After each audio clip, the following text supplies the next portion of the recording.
Hermanos, buenas noches. Les saludo en el nombre de nuestro Señor Jesucristo. Le doy gracias a Dios por la oportunidad que tengo de llegar a sus hogares por este medio y reconocer que en medio de cualquier problema siempre nosotros tenemos la victoria en el Señor Jesucristo y la esperanza siempre de que en Él todo lo podemos. Así que yo les invito ahí en sus casas. Hoy día vamos a estudiar la parábola del trigo y la cizaña, que se encuentra en el libro de Mateo, capítulo 13, y les pido que vayan a esa porción de las Escrituras mientras oramos para que el Señor bendiga este momento. Señor Padre, te agradecemos infinitamente por la oportunidad que todos tenemos de ir a la fuente de agua viva, que es tu palabra, Señor. Y porque tu Espíritu Santo está con nosotros y ahora tenemos oportunidad de orar, de estudiar tu palabra, de buscarte en tiempos difíciles para muchos de nosotros, pero tenemos esa gran oportunidad de refrescar nuestro espíritu en esa inagotable fuente de vida que es tu palabra. Por eso ruego que en esta noche tú nos ayudes, nos auxilies en la meditación de tu palabra. En el nombre de Jesucristo. Amén. Prontamente vamos al Evangelio según San Mateo, capítulo 13, versículos 24 al 30 y desde el 36 al 43, porque está separado por otra parábola. Entonces yo voy a ir leyendo algunas porciones y voy a ir explicando para poder hacer el estudio más proactivo y que el tiempo nos pueda alcanzar, porque es un estudio, es una parábola pequeña, pero que tiene mucha riqueza para nuestro tiempo actual. Bien, entonces dice ahí en Mateo capítulo 13, desde el versículo 24, dice lo siguiente: le refirió otra parábola diciendo: el reino de los cielos es semejante a un hombre que sembró buena semilla en su campo, pero mientras dormían los hombres, vino su enemigo y sembró cizaña entre el trigo y se fue. Primera parte de la parábola. La explicación de esta primera parte está más abajo, en el versículo 36. Dice así: entonces, despedida la gente, entró Jesús en la casa, y acercándose a él sus discípulos le dijeron: explícanos la parábola de la cizaña del campo. Respondiendo él les dijo: el que siembra la buena semilla es el Hijo del Hombre, el campo es el mundo, la buena semilla son los hijos del reino y las cizañas son los hijos del malo. El enemigo que la sembró es el diablo. La siega es el fin del siglo y los segadores son los ángeles. También la explicación de la primera parte que hemos leído antes, donde el mismo Jesús interpreta la enseñanza en parábolas, porque recuerden que el motivo de las parábolas estaba exclusivamente hecho para que la gente oyendo no oiga. Al final vamos a ver que Jesús dice: el que tiene oídos, oiga la palabra de Dios. Las parábolas entonces encerraban un misterio siempre, pero es un misterio que es destinado solamente para la iglesia. Nosotros, la iglesia del Señor, somos los guardianes, el depósito de los misterios de Dios.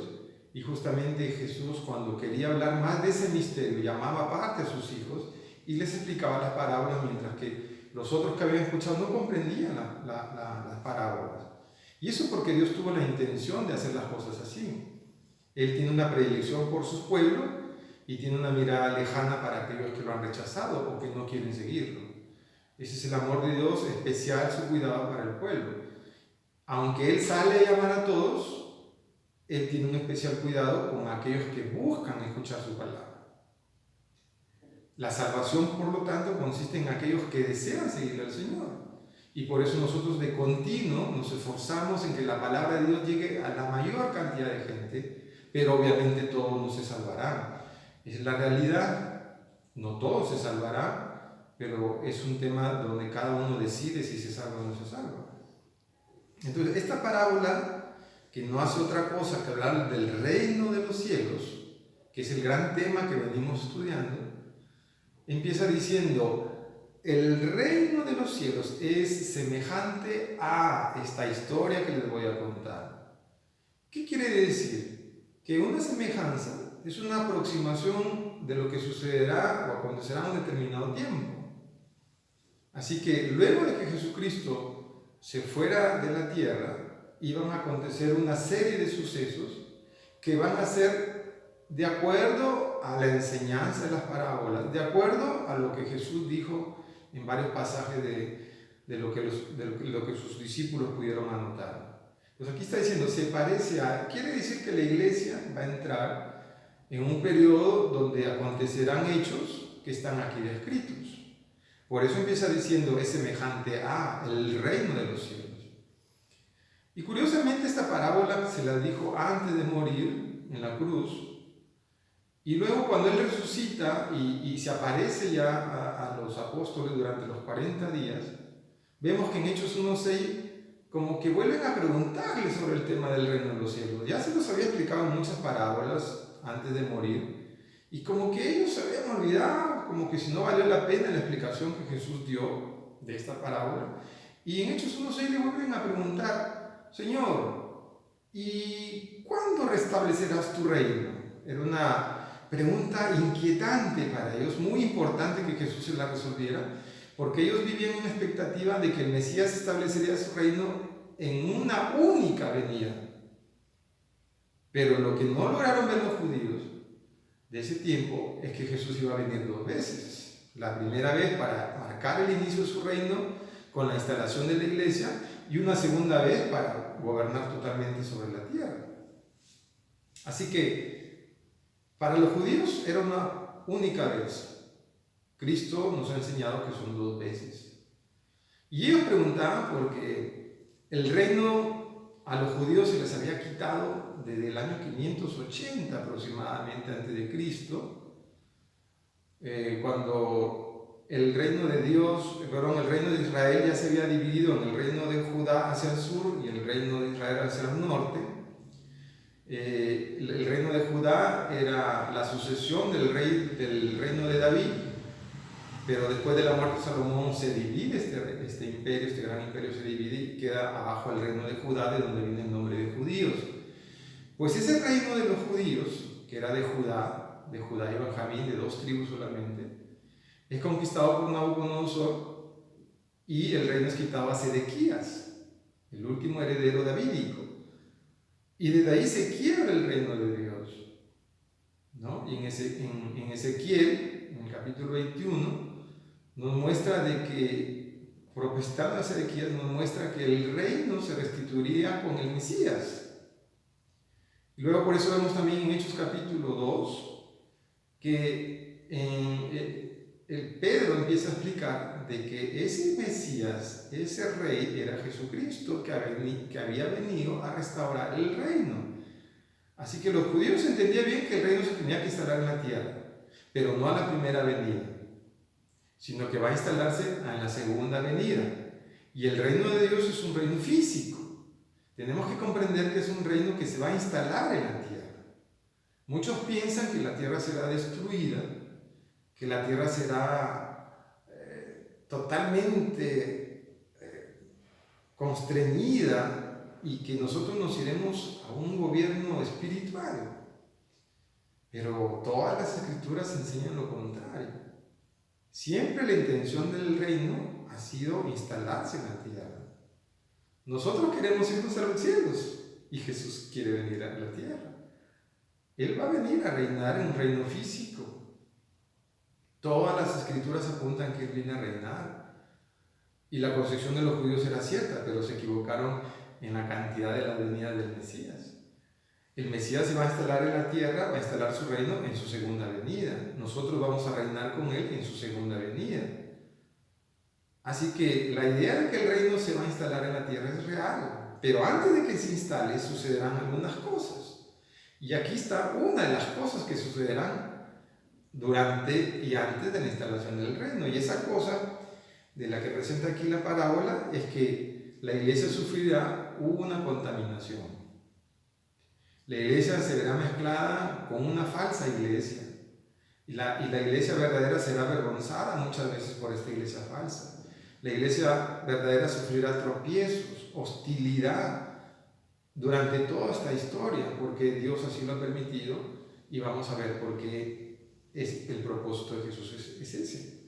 Entonces, por eso la palabra empieza diciendo que el Señor viene y siembra la buena semilla en una buena tierra, y entonces el trigo empieza a crecer. Pero así como el Señor ha planificado todo para que sus hijos se instalen en su reino, dice que viene el enemigo de noche y empieza a sembrar cizaña. Y lo dice de una manera para que nosotros comprendamos los propósitos misteriosos del Señor en cuanto al desarrollo de la iglesia en la historia. Y dice así, pues, sembró la cizaña y se fue. Y lo curioso dice, pero mientras dormían los hombres, ¿qué hombres? Obviamente se está refiriendo aquí a los servidores de Dios. Todo aquel que cree en Jesucristo se convierte en su siervo. Nosotros en esta época somos sus siervos. En el reino seremos los hermanos de Cristo y los hijos de Dios. Ahora mismo ya recibimos el nombre de hijos de Dios. Pero nuestro rol fundamental en nuestra relación con Cristo es que somos siervos. Ya no tenemos propiedad sobre nuestra vida, sino que toda nuestra vida ahora es propiedad del Señor. Él nos ha comprado con su sangre preciosa, y bendito sea el nombre de Jesús, que así sucedió, porque si no, ¿qué sería de nuestras vidas? Entonces, estos hombres son los siervos de Dios, pero acontece algo en la iglesia cuando se ha instalado ya. La iglesia, que es el inicio del reino de Dios, la iglesia que es el inicio del reino de Jesucristo, tiene unos operadores que somos nosotros, que es la iglesia. La iglesia es como la embajada del reino, el inicio del reino, pero todavía no es el reino pleno, porque la iglesia aún no reina. La iglesia ahora tiene peleas, hostilidades, y estos hombres que trabajan en la iglesia, embajadores del Señor, dice que de repente se durmieron y no se dieron cuenta que el enemigo entró. Así que la distracción de la iglesia, el adormecimiento de los hijos de Dios, en no cuidar el depósito de lo que el Señor ha dado como responsabilidad nuestra relativa a la fe, a la salvación, a la evangelización. Cuando la iglesia se distrae y se duerme, viene el enemigo y se mete en la iglesia. Así que la culpa, gran culpa de que Satanás siembre cizaña en los dominios del Señor es nuestra. Porque la iglesia se durmió, se distrajo, no entendió los verdaderos planes de Dios. Y hoy en día, hermanos, es muy evidente que la iglesia sufre una distracción tremenda. La iglesia vive asustada por los sucesos del mundo, por los afanes del mundo. Nos llenamos de pánico ante circunstancias que están todo bajo el dominio del Señor, porque Él ha prometido que todo está bajo su dominio. Hay cosas que se sucederán que aparentemente el Señor no se ha percatado, pero todo está bajo su dominio. Nosotros vivimos con todas nuestras miradas puestas en este mundo moderno.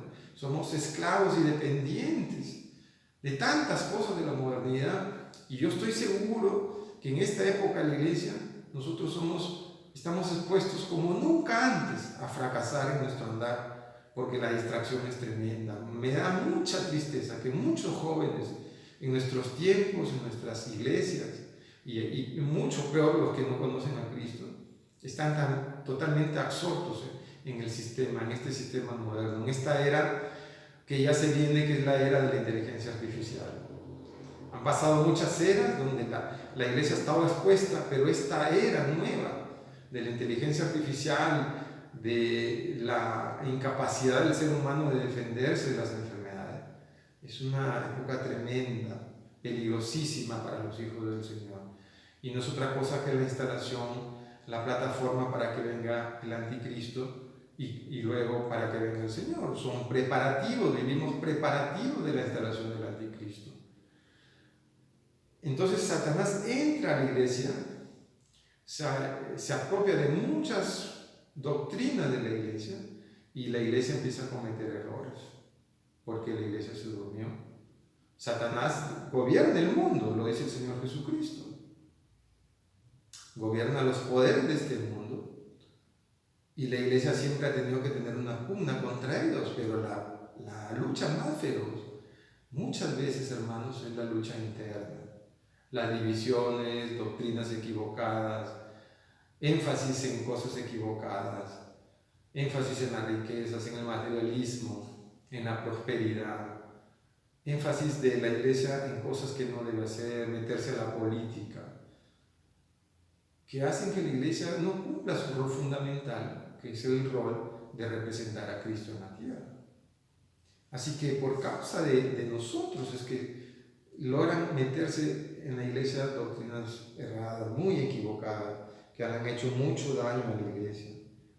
Entonces, es en esas circunstancias que el enemigo entra. Dice luego la palabra, dice, y cuando salió la hierba y dio fruto, entonces apareció también la cizaña. El problema de la cizaña es que en el campo, como lo presenta la parábola, no solamente lo sembró en una esquina, en una partecita aparte, donde hubiera sido muy sencillo arrancarla, sino que dice en la misma parábola que la cizaña se sembró entre todas las plantas de trigo, y ahí empezó a crecer. La planta, esta planta, la cizaña, tiene una semejanza al trigo cuando nacen, son muy similares. Difícilmente el que siembra se puede dar cuenta. Y empiezan a diferenciarse durante una etapa del crecimiento. Y es ahí donde el agricultor se puede alertar de que no todo lo que sembró es trigo, sino hay parte de cizaña. Pero al principio cuando se ha sembrado las primeras hierbitas uno no puede diferenciar fácilmente. Y esta cizaña se sembró entre todas las plantas del trigo. Por eso es complicado en el tiempo de la iglesia a veces determinar quién es cizaña y quién es trigo. Entonces, la reacción natural de estos hombres que representan la iglesia del Señor, su reacción natural es decirle al Señor, Señor, vinieron entonces los siervos del padre de familia y dijeron, Señor, ¿no sembraste buena semilla en tu campo? ¿Que no te has percatado que la semilla que has sembrado de repente estaba equivocada? De repente te equivocaste en la semilla. ¿Cómo le van a preguntar eso al Creador, no? ¿De dónde pues tiene cizaña? Él, este padre de familia que representa al Creador, le dijo, un enemigo ha hecho esto. Y los siervos le dijeron, ¿quieres pues que vayamos y la arranquemos? Él le dijo, no tiene por qué hacer esas cosas. No la arranquen. Porque le dice, no la arranquen. Porque al arrancar la cizaña, arrancaréis también con ella el trigo. Dejad crecer juntamente lo uno y lo otro hasta la siega. La solución del Señor es que Él tomará el control de cómo separa la cizaña del trigo. Es su responsabilidad del Señor, no es responsabilidad de la iglesia. Porque la actitud natural de nosotros es querer hacer nosotros las cosas para ayudar a Dios. Nosotros a veces queremos hacer las soluciones de Dios, nosotros nos convertimos en Dios y queremos solucionar lo que a Él le corresponde. Y eso pasaba en la historia. En su tiempo, esta iglesia católica tradicional, en sus errores doctrinales, mataron a herejes, entre comillas, muchos herejes, porque se oponían no exactamente a la fe o a las escrituras o a las doctrinas básicas del cristianismo, se oponían al sistema jerárquico del papado.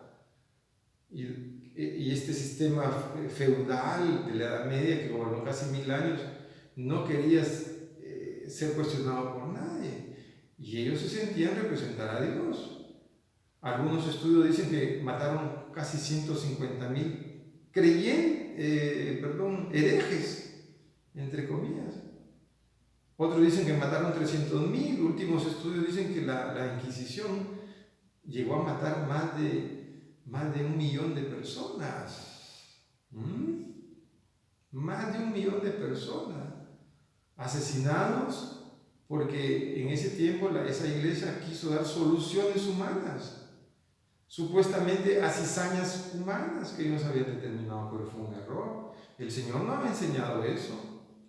El Señor, desde la instalación de la iglesia, el mismo Jesucristo dijo, no, ustedes no tienen por qué tomar decisiones de ese nivel. La solución entre definir quién es verdadero y quién es falso es mía, es absolutamente mía. No le corresponde a la iglesia hacer semejantes barbaridades, porque en nombre de Cristo se han hecho tantas cosas perversas. Hitler, que se proclamaba cristiano, mató a judíos, porque los consideraba también cizaña. En nombre de Cristo se han hecho barbaridades y la iglesia ha tenido que pagar la culpa de los errores de concepto, errores de doctrina, de gente que no era de Cristo y que asumió el rol de Cristo y fungieron de cristianos e hicieron lo que nunca debieron hacer, porque los verdaderos hijos de Dios obedecen la palabra y la palabra dice, no, tú no tomes decisiones acerca de la cizaña, esa es mi responsabilidad. Entonces, esta cizaña empieza a crecer, y cuando el trigo va creciendo, la primera aparición, la primera expresión del trigo es que va adquiriendo un color dorado y la espiga del trigo va llenándose de fruto.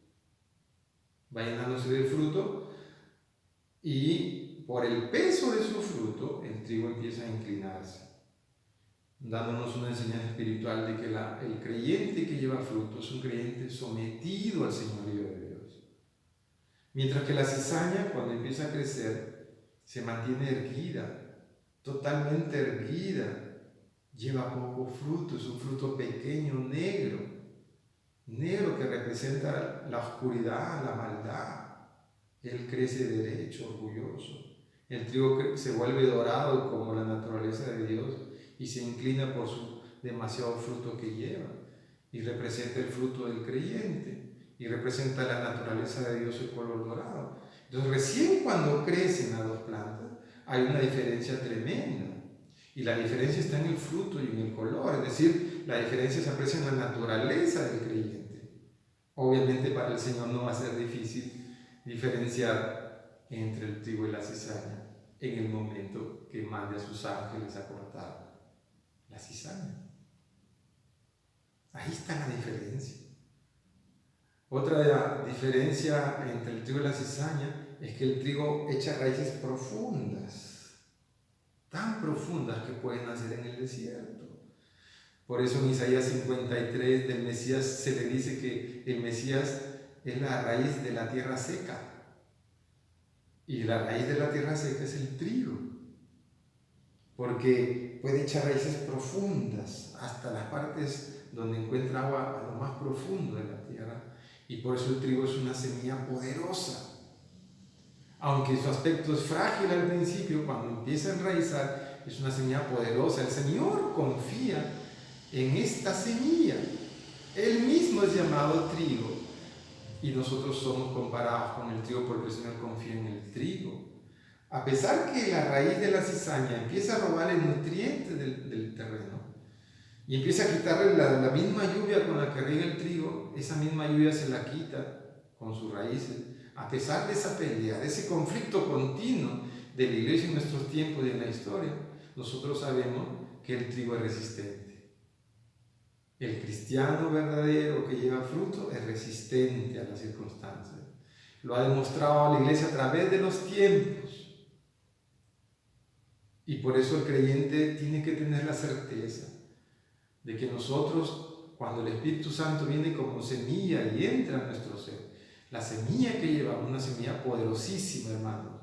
Si el Espíritu Santo está contigo, si el Señor ha logrado tu corazón y tú eres la semilla del trigo, ten la seguridad, hermanos, que tú serás un hombre victorioso, una mujer victoriosa, un joven victorioso, porque la semilla que hay en ti es poderosísima. Y esa es la diferencia que a veces no se ve entre el uno y el otro.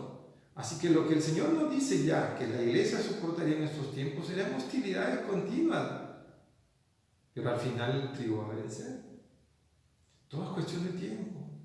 tenemos que dejar que crezcan las cizañas con el trigo. Es cuestión de tiempo, hermano. Y la historia está entrando en una etapa de madurez tal que para el Señor, en el momento que Él venga por segunda vez, va a serle sencillo diferenciar entre el trigo y la cizaña. Entonces, vamos avanzando un poquito más. Entonces dice, vinieron entonces y le dijeron, Él les dijo, un enemigo ha hecho esto, categórico en su respuesta. Y los siervos le dijeron, ¿quieres pues que vayamos y le arranquemos? No, dijo el Señor, porque si arrancan la cizaña también arrancaréis el trigo. Dejad crecer juntamente lo uno y lo otro hasta la siega. Y el tiempo de la siega yo diré a los segadores, recojan primero la cizaña y atalen manojos para quemarla, pero recoged el trigo en mi granero. Entonces, la explicación que está más abajo dice lo siguiente: el enemigo que la sembró es el diablo, la siega es el fin del siglo y los segadores son los ángeles. De manera que como se arranca la cizaña y se quema en el fuego, así será en el fin de este siglo. Enviará el Hijo del Hombre a sus ángeles y recogerán de su reino a todos los que sirven de tropiezo y a los que hacen iniquidad, y los echarán en el horno de fuego. Ahí será el lloro y el crujir de dientes. Entonces los justos resplandecerán como el sol en el reino de su Padre. El fin del trigo. Entonces dice, al final del siglo sucederá eso. Nos habíamos dicho de que ellos pensaban que el fin del siglo era en su tiempo, pero no era en su tiempo. Era en Hechos 1:6, en la pregunta que le decían, Señor, ¿restablecerás el reino en este tiempo? La respuesta de él fue, a ustedes no les compete saber sobre los tiempos. Porque a veces muchos dicen, pero él dijo que iba a venir y no ha venido. A nosotros no nos compete saber los tiempos. Él ha prometido que viene por segunda vez y va a venir. A nosotros no nos compete saber los tiempos. Lo que nos compete es saber esta verdad, que Él viene. Y sobre su venida dice lo siguiente: que primero serán arrancados la cizaña, representada por la iglesia falsa, cristianos falsos, y por los que hacen iniquidad. Esa es la cizaña en el mundo. Ellos serán los primeros que serán arrancados. Y el trigo verdadero será raptado al final del siglo. Hoy en día está muy de moda esa enseñanza, ese concepto que lo difunde Hollywood, lo ven ustedes en música, de que la iglesia de Cristo será raptada antes de la gran tribulación. Pero eso es equivocado, es un error. Aquí la Biblia dice que primero será arrancada la cizaña, nosotros al último. También lo dice en la parábola de la pesca, también lo vuelve a repetir en Mateo 24, lo vuelve a decir en el libro de Apocalipsis, lo vuelve a decir en Daniel 11 y 12, en muchas citas en 1 Corintios 15, en todo el libro de 1 y 2 Tesalonicenses. El Señor empieza a decir que el rapto es al final de la tribulación. El rapto no es antes de la tribulación, sino entonces no habría forma de explicar por qué el mismo Jesús interpretó lo que Él enseñó, diciendo que primero se arranca la cizaña. Porque si fuera el rapto antes de la tribulación, entonces la parábola dijera a los ángeles, primero saquen el trigo y después quemen la cizaña. Pero la parábola no dice eso. La parábola dice que primero será arrancada la cizaña. Que el Señor venga por nosotros y nos rapte y nos evite un sufrimiento es romántico. Porque miren, la única forma en que el Señor tendrá la certeza que somos trigo es cuando hayamos soportado toda la hostilidad del mundo. Porque siempre el juicio de la iglesia empieza por casa. El Señor nos va a probar hasta lo sumo, porque solo la prueba es la que hace salir a flote lo que verdaderamente somos. Son los problemas que atravesamos los que hacen salir esa naturaleza que nadie ve. Entonces obviamente tenemos que ser probados. Como el oro, dice la palabra, de sometidos a fuego, a presión, a hostilidad, para que salga a flote lo que somos verdaderamente. Así que la iglesia atravesará la gran tribulación. Nosotros ahora ya saboreamos lo que se viene. Tantos avances tecnológicos para controlar la humanidad, que lo único que generan es la expectativa de que todo se está arreglando para el final de los tiempos. Así que, hermanos, usted dirá, pero ¿cómo el Señor va a dejar que suframos? Y a veces citan una porción del libro de Apocalipsis en el capítulo 3 que dice que Dios nos guardará de la prueba, pero eso hay que entenderlo en su verdadero contexto. No se refiere a la prueba final. Y es uno de los pocos pasajes que tratan de avalar que la iglesia será raptada antes. No, hermanos. Entraremos a una tribulación como nunca antes se ha visto.